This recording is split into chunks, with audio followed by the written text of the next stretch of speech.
பின்னது உலகம், அதனால் உழந்தும் உழவே தலை.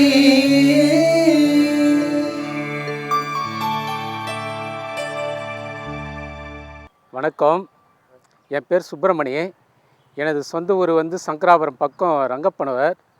நான் அங்கே இயற்கை விவசாயம் 90லேருந்து 2017 வரைக்கும் விவசாயம் பண்ணியிருக்கேன். நான் பருத்தி, ஆண் பருத்தி, பெண் பருத்தி விவசாயம் பண்ணியிருக்கேன். நெல் பண்ணியிருக்கேன், வேர்க்கடல் பண்ணியிருக்கேன், வெண்டைக்காய், புடலங்காய் இதெல்லாம் பண்ணியிருக்கேன். இயற்கை விவசாயம் பண்ணியிருக்கேன். 90லேருந்து 2017 வரைக்கும் ஃபாரஸ்ட் இதில் வனத்துறையிலே நான் பணிபுரிஞ்சிருக்கேன். மரக்கன்றுலாம் நட்டு நான் சேவை செஞ்சுருக்கேன். இங்கே நான் 5 வருஷம் ஆகுது சென்னைக்கு இயற்கை விவசாயம். அதுலேருந்து நான் இந்த மக்களுக்காக நான் இங்கே அங்கே மழை இல்லாத காரணத்தால் இங்கே சென்னையில் நான் இயற்கை விவசாயம் செய்து கொண்டு இருக்கேன். இன்றைக்கி தொழு உரம் போட்டு தான் நான் செய்கிறேன், மருந்து இல்லாமல் தான் செய்கிறேன். இந்த மக்களுக்காக நல்ல ஒரு காய்களை கொடுக்கணும், நல்ல ஒரு இயற்கையாக ஒரு காய், கீரை இதெல்லாம் கொடுக்கணும், ஒரு கெமிக்கல் இல்லாமல் கொடுக்கணுன்னு நாங்கள் செய்துக்கிட்டு வரோம் இந்த மக்களுக்காக. மக்களும் எங்கெங்கே இருந்து இந்த காய், கீரையெல்லாம் வாங்கி சாப்பிட்றாங்க. அந்த டேஸ்ட்டு நல்லா இருக்குது அப்படின்ட்டு தொடர்ச்சியாக எல்லா பகுதியிலேருந்து வராங்க. அண்ணா நகர்லேருந்து வராங்க, பெரம்பூர்லேருந்து வராங்க, கொளத்தூர்லேருந்து வராங்க, திருவற்றூர்லேருந்து வராங்க, தண்டையார்பேட்டிலேருந்து வராங்க, ரெட்டில்ஸ்லேருந்து வராங்க, மணலிலேருந்து வராங்க. எல்லா பகுதி ஜனங்களும் வருது, பார்த்து இந்த கீரையை வாங்கிட்டு போயிட்டு சாப்பிட்றாங்க. நல்லா இருக்குது, டேஸ்ட்டு நல்லா இருக்குது. நாங்கள் லாபத்துக்காகலாம் இந்த விவசாயம் பண்ணிக்கிட்டு இல்லை, நல்ல காய், கீரையை கொடுக்கணும் அப்படின்ற நோக்கத்தில் தான் செய்கிறேன்.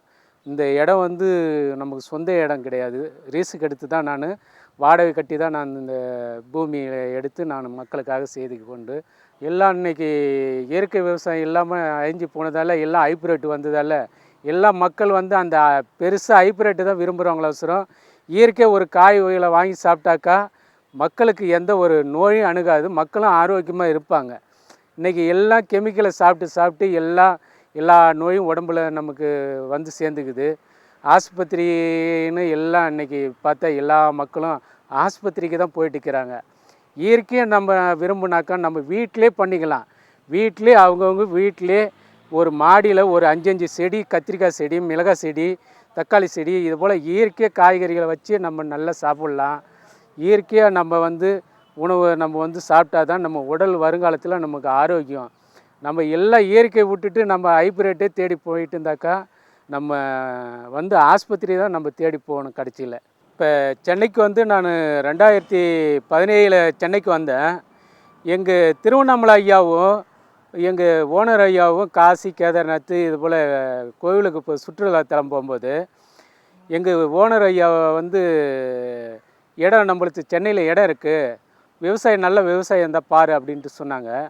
அப்புறம் இது போல் எங்கள் சுப்பிரமணி இருக்கிறாப்புல, அவர் ஒரு சிவனடியார் தான், நல்லா விவசாயம் பண்ணுறவர் அப்படின்ட்டு எங்கள் ஓனருக்கு சொன்னார்.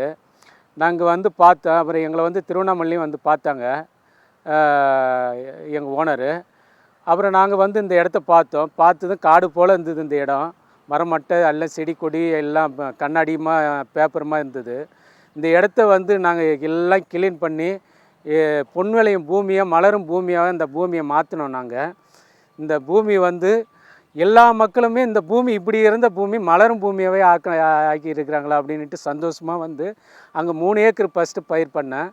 அந்த பயிர் பண்ணதும் ஜனங்க எல்லா பகுதியிலேருந்து ஜனங்க காய் எல்லாம் வாங்கிச்சு. வெண்டைக்காய், கத்திரிக்காய், அவரைக்காய், பாவக்காய், புடலங்காய், பீர்க்கங்காய், முருங்கைக்காய் எல்லாம் பூவும் போட்டிருந்தோம். மாங்காய், தேங்காய் எல்லாமே வாங்கிச்சு. அதுக்கும் பிறகு அந்த இடம் வேற ஆளுக்கு கை மாறி நர்சரிக்கு விட்டாங்க. அதுக்கும் பிறகு இந்த இடத்த அப்புறம் தேர்ந்தெடுத்து இது பக்கத்தில் அந்த 1 ஏக்கரு பயிர் பண்ணேன், அதுவும் நர்சரிக்கு விட்டாங்க. இப்போ இங்கே 1 ஏக்கரு நான் இப்போ பண்ணிக்கிட்டு இருக்கிறேன். இதில் வெண்டைக்காய், கீரை, எல்லா வகை கீரையும் இருக்குது. அரைக்கீரை, சிறுக்கீரை, முளைக்கீரை, பருப்பு கீரை, தண்டுக்கீரை, சிகப்பு முளைக்கீரை, புளிச்சிக்கீரை, எல்லா கீரையும் நம்ம பயிர் செய்கிறோம்.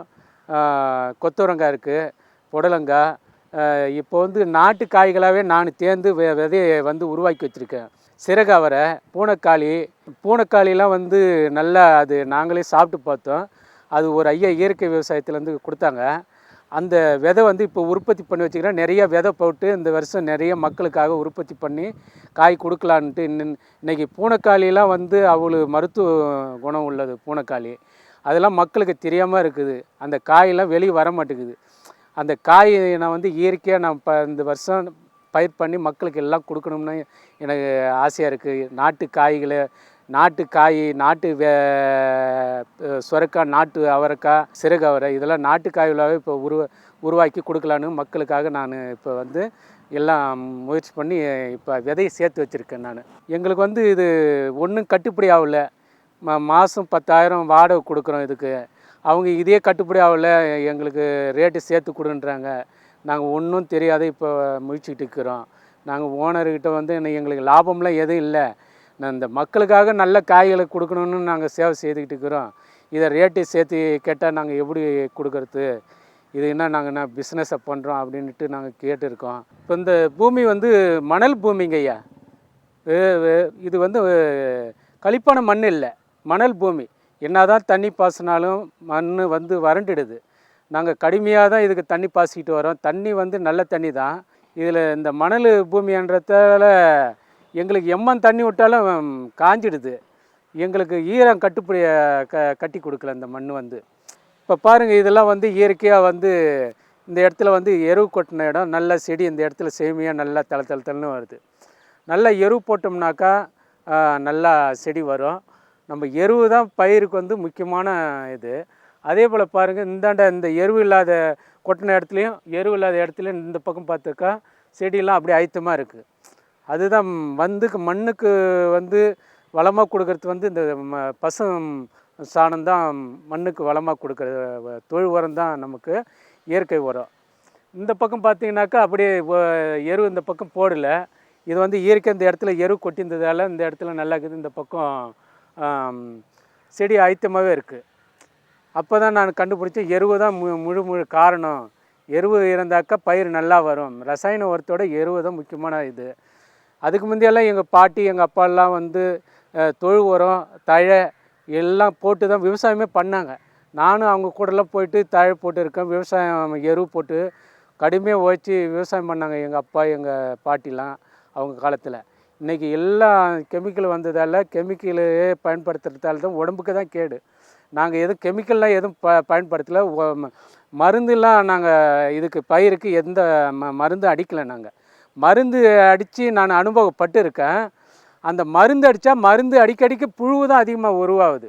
நான் வந்து இந்த பருத்தியில் பார்த்துருக்கேன். பருத்தியில் இந்த ஆண் பருத்தி பெண் பருத்தி நாங்கள் பயிர் வச்சப்போ பருத்திக்கு வாரத்துக்கு ஒரு ஈடு அக்ரி கொண்டாந்து மருந்து கொடுப்பாங்க. அடிக்கடிக்க பார்த்தாக்கா பச்சை புழு நிறைய அதில் உற்பத்தி ஆகும்.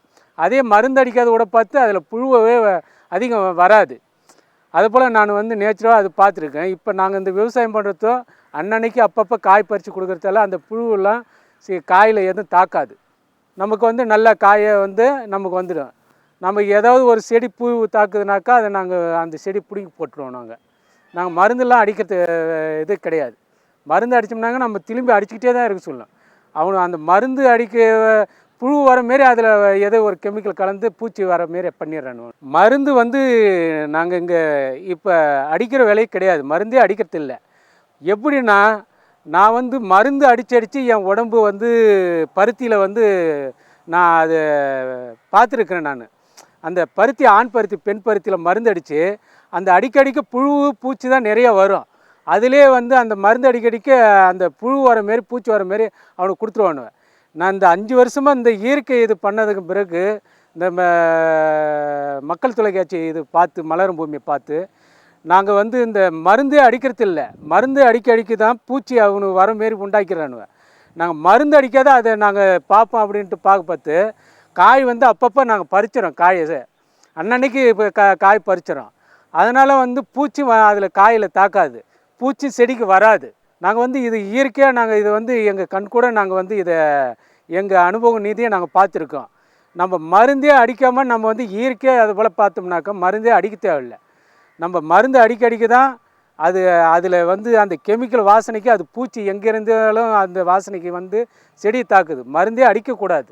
இப்போ இந்த புல்லு கொத்துறதுலாம் நாங்கள் கொத்தி அது தொழு உரமாகவே செடிக்கு நாங்கள் வந்து அப்படியே மக்க வச்சு நாங்கள் அங்கங்கேயும் அப்படியே செடிக்கு போட்டு மண்ணை வெட்டி போச்சுருவோம். நாங்கள் செடிக்கு போட்டுருவோம். அது மக்கி நல்லா செடிக்கு அது உரமாக கொடுத்துருவோம். எருவு தான் நாங்கள் சுத்தமாக எருவு தான் போடுறோம். எருவு போடுறோம். நாங்கள் வந்து செடியை வந்து இது போல் நல்லா தண்ணி பாய்ச்சி நல்லா அந்த எருவு, இந்த புல்லு, இந்த தழை இதெல்லாம் மக்க வச்சு செடிக்கு போட்டுக்கிறோம்.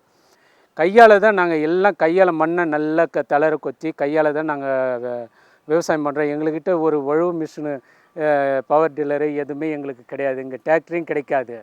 நாங்கள் கையால் தான் மண்ணை கொத்தி நாங்கள் பயிர் செய்கிறோம்.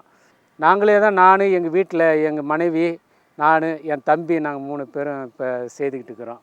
என் தம்பி இப்போ தான் வந்தான். அவன் வந்து படிச்சுட்டு அவன் வேலை இல்லாமல் அவன் கிடக்கிறான், பட்டதாரி படிச்சுட்டு. இப்போ நாங்கள் வந்து இந்த இயற்கை விவசாயம் நாங்கள் வந்து இந்த சாம்பலை போடுவோம். சாம்பல் கொளுத்தி இந்த செடியெல்லாம் கொளுத்தி அதையும் போடுவோம். மருந்து கம்ப்ளீட்டாக மருந்து அடிக்கிறதில்லை. மருந்து அடித்தாக்கா அந்த மருந்தில் வந்து அந்த பூச்சி கெமிக்கலை வந்து அதில் பயன்படுத்தி பூச்சி உருவாகிற மாரி பண்ணுறனுவேன். அதனால் அந்த மருந்தே நாங்கள் பயன்படுத்துகிற வேலை கிடையாது. இயற்கையாக தான் நாங்கள் பண்ணிகிட்டு இருக்கோம். நல்ல இதை பாருங்கள், கீரை காய் நல்லா இந்த செடியெலாம் நல்லா வருது. எரு வந்து செடிக்கு அப்படியே கும்பலாக அள்ளி வச்சுருவோம். நாங்கள் அப்படியே கொட்ட மாட்டோம். செடி வந்ததுக்கு பிறகு அப்புறம் செடியை நாங்கள் எருவு மக்க வச்சு அந்த மக்கின எருவு செடிக்கு அள்ளி கும்பலாக வச்சு அப்புறம் பார் அனுப்பிச்சி விட்ருவோம். இது போல் பார் அனுப்பிச்சி விட்டோம்னாக்கா செடி நல்லா இது போல் வரும். இப்போ நம்ம இடம் பார்த்தாக்கா கீரை, செரிக்கீரை, அரைக்கீரை, முளைக்கீரை, தண்டுக்கீரை, புளிச்சக்கீரை, பருப்புக்கீரை, முருங்கைக்கீரை, அப்புறம் பார்த்தீங்கன்னா வாழைக்காய், வாழைத்தண்டு, வாழைப்பூவு நம்மக்கிட்ட இருக்குது.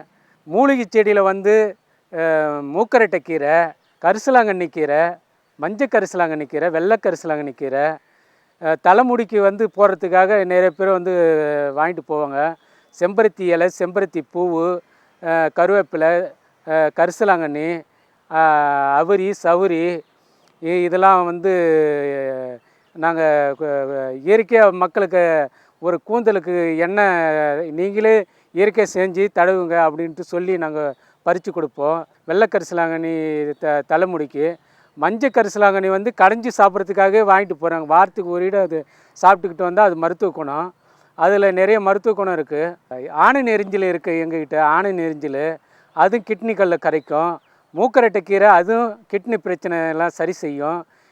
தீராத கிட்னி பிரச்சனைலாம் மூக்கரட்டை கீரை சரி செய்யும். அதுலேயும் நிறைய மருத்துவம் இருக்குது. உடம்பை வந்து சுத்தப்படுத்தி ஆரோக்கியமாக மூக்கரட்டை கீரையும் வச்சுக்கும். நமக்கு வந்து எவ்வளோ மருத்துவ செடிலாம் பூமியில் இருக்குது. அது இந்த மக்களுக்கு தெரியாமல் வந்து என்னென்னவோ வந்து வாங்கி சாப்பிட்டுக்கிட்டு இருக்காங்க. மூக்கரட்டை கீரை, கரிசலாங்கண்ணி, வெள்ளை கரிசலாங்கண்ணி, மஞ்சள் கரிசலாங்கண்ணி, கீரா நெல், ஆடாதோடை, இதெல்லாம் நிறைய மருத்துவ இதெல்லாம் இருக்குது. நம்ம இயற்கையாக நம்ம இதை போல் பயன்படுத்திக்கிட்டு வந்தோம்னா ஆஸ்பத்திரியை தேடி நம்ம போகவே தேவையில்லை. நம்ம வந்து ஆரோக்கியமாக இருக்கலாம் வருங்காலத்தில். நம்ம வந்து இன்னமேலும் வந்து இருக்கிற நோய் தான் தாக்குமோசரம். அதுக்கு தகுந்த மாரி நம்ம வந்து இயற்கையை வந்து விரும்பினா தான் நம்ம வந்து நல்லா வாழ முடியும். நம்ம இயற்கையை நீங்கள் சாப்பிடாம நான் கறி மீனே சாப்பிடணும்னு சாப்பிட்டாக்க நோய் தான் வரும். நல்ல ஒரு விவசாயத்தை தேடி நல்ல கீரைகளை சாப்பிடுங்க, காய்களை சாப்பிடுங்க, நல்ல பழத்தை சாப்பிடுங்க. இப்போ பார்த்தீங்கன்னா இந்த கீரை, காய் இதெல்லாம் வாங்கி சாப்பிட்டவங்க எல்லாமே இந்த டேஸ்ட்டு அவங்க சாப்பிட்டு பார்த்துட்டு நல்லாக்குதுன்ட்டு எங்கெங்கே இருந்து வராங்க. ஆட்டோ பிடிச்சி வராங்க, கார் எடுத்துகிட்டு வராங்க. இந்த கீரைக்காக, காய்க்காக 10 கிலோமீட்ரு, 5 கிலோமீட்ரு, 20 கிலோமீட்ரு, 30 கிலோமீட்டர் தூரத்தில் இருந்தெல்லாம் வராங்க. இது தாம்பரத்துக்கு கூட கீரை காயெல்லாம் போயிருக்கு. அங்கே இருக்கிற சொந்த பந்தத்துக்கெல்லாம் இங்கே கீரைவங்க வாங்கி கொடுத்துருக்குறாங்க. சாப்பிட்டு பார்த்துட்டு அவங்க இந்த கீரை காய்கள்லாம் வாங்கி கொடு, நல்லா இருக்குது அப்படின்ட்டு சொல்கிறாங்க. இந்த காய் சாப்பிட்டவங்க தான் தொடர்ச்சியாக எங்ககிட்ட வராங்க. மயிலாப்பூரில் வந்து ஒரு ஐயாவுக்கு வந்து கிட்னி ஃபெயிலியர் ஆகி அவங்களுக்கு தீராத கிட்னி பிரச்சனை இந்த மூக்கரட்டை கீரை சாப்பிட்டு அவங்களுக்கு சரியாக இருக்குது. இன்னும் நிறைய பேர் இப்பயும் வந்து தொடர்ச்சியாக ஒரு 10 கஸ்டமருக்கு வந்து மூக்கரட்டை கீரை தொடர்ச்சியாக வந்து வாரத்துக்கு ஒரு ஈடு வந்து வாங்கிட்டு போய் சாப்பிட்டுட்டு தாங்கிறாங்க. அவங்களுக்கும் இது சாப்பிட்டதுக்கு பிறகு பரவாயில்ல அப்படின்ட்டு எங்ககிட்ட சொல்லியிருக்கிறாங்க. நாங்களும் அவங்களுக்கு வந்து கேட்கும்போதெல்லாம் நாங்கள் இந்த கீரை எங்கேயா இருந்தாலும் நாங்கள் பறித்து அவங்களுக்கு ஒரு நல்ல ஒரு மூலிகை கீரை அவங்களுக்கு நாங்கள் கொடுப்போம். நாங்கள் அதே போல் கரிசலாங்கண்ணி அவங்களுக்கு கொடுத்துருக்குறோம். கரிசலாங்கண்ணி மஞ்சள் காமாலைக்கு நிறைய பேர்த்துக்கு கொடுத்துருக்கோம். மஞ்சள் காமாலைக்கு கரிசலாங்கண்ணி சாப்பிட்டோம். அவங்களும் நிறைய பேர் காமாலை பரவாயில்ல, காமாலை குறைஞ்சிருக்கு, நாங்கள் அப்படியே பறித்து ஜூஸ் போட்டு கூட குடிங்க அப்படின்ட்டு நாங்களே கொடுப்போம். அப்புறம் இதே போல் யானை நெரிஞ்சலுக்கு இருக்குது, அதுவும் கிட்னி கல்லில் கரைக்கக்கூடியது. கிட்னி கல்லில் கரைக்கிறதுக்கு அது நல்ல மருத்துவம். கிட்னி கல் மட்டும் இல்லை, உடம்பு ஹீட்டையும் குறைக்காது. இது மூலத்துக்கு வந்து துத்திக்கீரை அது கொடுத்துருக்கோம். அதுவும் பேத்துக்கு சரியாக இருக்குன்ட்டு எங்ககிட்ட வந்து சொல்லியிருக்காங்க மூலத்துக்கு. அதே போல் இந்த மஞ்சள் கரிசலாங்கண்ணி அது நிறைய பேர்த்துக்கு நாங்கள் கொடுத்துருக்குறோம். மஞ்சள் கரிசலாங்கண்ணி அதுவும் இயற்கையாக நாங்கள் வந்து வளர்த்து தான் அதுவும் கொடுத்துக்கிட்டு வரோம். ஓரிதழ் தாமரை, இந்த குழந்தை இல்லாத கூட ஓரிதழ் தாமரை அது பறித்து கொடுத்தும் ஒரு அண்ணனுக்கு இங்கே பக்கத்தில் தான் கொடுத்ததுமே அவருக்கு குழந்த நல்ல ஒரு அழகான குழந்த அவருக்கு இப்போ இருக்குது. அந்த பெண் குழந்தை ஒன்று அழகாக நல்ல ஒரு இது ஓரிதழ் தாமரை. இந்த இது அம்மன் பச்சரிசி வந்து இந்த வயிற்று வலிக்கு குழந்தைக்கு தாய்ப்பால் கிடைக்காத தாய்மார்களுக்கெல்லாம் அம்மன் பச்சரிசி வந்து அவ்வளோ ஒரு மருத்துவ வாய்ந்த அம்மன் பச்சரிசி. அது நிறைய ஒரு அம்மா மனநல பாதிக்கப்பட்ட அம்மாவுக்கே நான் கொடுத்துருக்கேன். அவங்க இன்றைக்கி நல்லா ஆரோக்கியமாக இருக்கிறாங்க. அந்த அம்மாவும் அவங்க வந்து அப்பப்போ இந்த அம்மன் பச்சரிசி கீரையும் வாங்கிட்டு போவாங்க. நிறைய பேர் என்கிட்ட இந்த மூலிகை கீரை அப்பப்போ வாரத்துக்கு ஒரு முறை வந்து வாங்கி சாப்பிடுவாங்க. எங்ககிட்ட கீரை எல்லாம் நல்லா இருக்குது, நல்லா டேஸ்ட்டாக இருக்குது. இந்த கீரையும் வந்து மருத்துவம் வாய்ந்ததுன்னு நாங்கள் சொல்லி கொடுப்போம். இந்த முட்டி பிரச்சனைக்கு உக்காந்தா ஏஞ்சிருக்க முடியல, நடக்க முடியல அப்படின்றவங்களுக்கு வந்து இந்த சார் வர பசலைக்கீரை நம்ம பூமியில் தானாக வரும் இயற்கை கீரை, அந்த பசலைக்கீரை கொடுப்போம். முடக்கத்தாங்கீரை கொடுப்போம். முடக்கத்தாங்கீரை இதெல்லாம் வந்து இந்த மூட்டு வலி அதுபோல் சாப்பிட்டு பரவாயில்ல நல்லா இருக்குது அப்படின்ட்டு சொல்லியிருக்கிறாங்க எங்களுக்கும். இப்போ பார்த்திங்கன்னா இது கொடிக்காய், புடலங்காய் போட்டிருக்கோம். அந்த பக்கம் பீர்க்கங்காய் போட்டிருக்கோம், கொடிக்காய், பாவக்காய், சுரக்காய் இதெல்லாம் போட்டிருந்தோம். அது கொஞ்சம் வெயிலுக்கு சரியாக வரல. இப்போ இந்த புடலங்காய் வருது, பீர்க்கங்காய் கொஞ்சம் வருது. இந்த பக்கம் பார்த்திங்கன்னா மிளகாய் செடி இந்த வெயிலுக்கு கொஞ்சம் எல்லாம் கொஞ்சம் கடினமாக தான் வந்துக்கிட்டு இருக்குது. இந்த பக்கம் பார்த்திங்கனாக்கா மாமரம், கிச்சிலிக்காய் மரம் இருக்குது, பிலா மரம் இருக்குது. எல்லாம் பிலாக்காய் சீசனுக்கு அது எதுவும் நமக்கு காய் கொடுக்கும். பிலாக்காய் அது இதுன்னு வரும், மாங்காய் வரும், தேங்காய், தென்னங்காய் இதெல்லாம் நல்லா இருக்கும். நாட்டு மரத்து தேங்காய் இதெல்லாம் நல்லா இயற்கையாக இது வந்து பேர் வாங்கிட்டு போவாங்க, டேஸ்ட்டுக்காக வந்து வாங்கிட்டு போவாங்க. இங்கே பார்த்தீங்கன்னாக்கா கத்திரி செடி, புடலன் செடி இதெல்லாம் இருக்குது. ஆடிப்பட்டும் நாங்கள் எல்லா காயுமே நாங்கள் போடுவோம். இப்போ பாருங்கள், ரெகுலர் அம்மா இந்த அம்மாவும் ரெகுலராக வரும். இவங்க வந்து காய், கீரை, பழம் எல்லாம் வந்து வாங்கிட்டு போவோம். பிலாப்பழம் வந்து இங்கே நல்லா டேஸ்ட்டாக இருக்குது அப்படின்ட்டு இது வந்து அப்பப்போ வந்து இங்கே வந்து பிலாப்பழம் வாங்கிட்டு போவோம். அதை இன்றைக்கி கூட பிலாப்பழம் வாங்க வந்தது. பிலாப்பழம் வாங்கி கையில் வச்சுருக்கு. என் பேர் ஷியாமலா, நான் இந்த ஊர் தான். இவங்க வந்து இந்த இடத்துக்கு வந்து 6 வருஷம் ஆகுது. 6 வருஷமாக இவங்களை எனக்கு தெரியும். இவங்கக்கிட்ட தான் எல்லாமே வாங்குவேன். காய்கறியிலேருந்து, கீரையிலேருந்து, பழங்கள்லேருந்து இவங்கக்கிட்ட தான் வாங்குவேன். எனக்கு அப்படி தான் அறிமுகமானாங்க இவங்க. அந்த முறையில் தான் அறிமுகமானாங்க. கீரையெல்லாம் விளைச்சல்லாம் வந்து அவங்க வந்து ஆர்கானிக்கல் முறையில் தான் அவங்க வந்து விளைச்சல் பண்ணுறாங்க. அதனால் அந்த டேஸ்ட் பார்த்து தான் நாங்கள் இங்கே வரணும். ஏன்னா நாங்களும் ஒரு விவசாய குடும்பத்துலேருந்து வந்தவங்க தான். அதனால் எங்களுக்கு இந்த இடத்துல வரும்போதெல்லாம் நாங்கள் வெளியில் போய் வாங்க மாட்டோம். இங்கே வந்து தான் எல்லாமே வாங்கிட்டு போவோம். கீரையாக இருக்கட்டும், காய்கறியாக இருக்கட்டும், எதுவாக இருந்தாலும் நாங்கள் இங்கே வாங்கி தான் சாப்பிட்றோம். எங்களுக்கு ஆரோக்கியமாக இருக்குது இங்கே வந்து வாங்குறதுனால. விலையும் அதுக்கு தகுந்த மாதிரி தான் கொடுக்குறாங்க. அவங்க அதிகமாக வைக்கல, கம்மியாக வைக்கல. ஆனால் அவங்க விவசாயத்துக்கு உண்டான அவங்க என்ன உழைப்பு போடுறாங்களோ அதுக்கு அந்த லெவலில் தான் எங்களுக்கு கொடுக்குறாங்க. நாங்கள் மனநிறைவோடு தான் வாங்கிட்டு போகிறோம் இங்கேருந்து. அண்ணா நாங்கள் அப்படி தான் பழகணும். ஆனால் இப்போ வந்து ஒரு சகோதரனும் சகோதரி மாதிரி தான் இந்த இடத்துல நான் இருக்கேன். இவங்க இன்னும் அதிகமாக இது விளைச்சல் பண்ணி ஜனங்களுக்கு கொடுக்கணும்னு என்னோட ஆசை. மண்ணில் மலர்ச்சி, வாழ்வில் புது எழுச்சி, மக்கள் தொலைக்காட்சி, மாறும் காலங்களில் மலரும் பூமி இது, இதுவே ஊரக வளர்ச்சி. மலரட்டும் மலரட்டும் மலரட்டும், மலரும் பூமி இங்கு மலரட்டும். மலரும் பூமி இது கிராமிய பொருளாதார மேம்பாட்டு நிகழ்ச்சி.